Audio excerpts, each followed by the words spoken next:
Oh, hello there. Just enjoying a little lunchtime snack of some hard-boiled eggs. You know, that actually gives me an idea. We take an extra hard-boiled egg here, and I stick it in the neck of this glass bottle.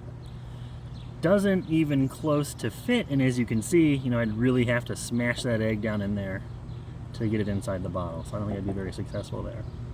But we might be able to use a little science to help us out on that. So what I'm going to do is I'm going to take a couple of matches, and do not try this at home. You make sure you always have appropriate adult supervision whenever you're using anything that might not be terribly safe, like matches. What I'm going to do is I'm going to strike all of these, let them start to burn.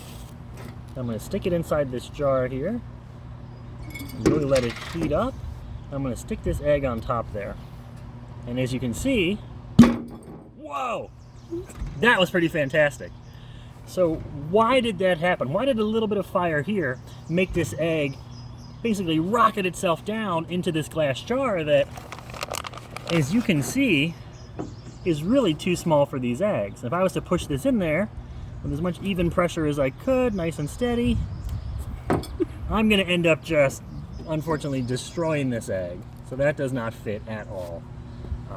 It's because I can't sort of put perfectly even pressure all around. Let me try one more time with this egg. Maybe if I push from the sides and the top, I can really kind of slowly try and get it inside the jar, but nope, I've already wrecked another egg. Well, there goes my lunch. So why does that happen? Well, the matches, when they burn, create fire, and that fire is very hot. And as the air inside the jar is heated up by that fire, it gets hot, and as the temperature increases, that increases the air pressure. And air always travels from a high pressure system to a low pressure system if it ever has an opportunity to do so. And so with the egg sitting here, this high pressure air is expanding inside the glass jar, and it's got to go somewhere because the glass doesn't have much give to it.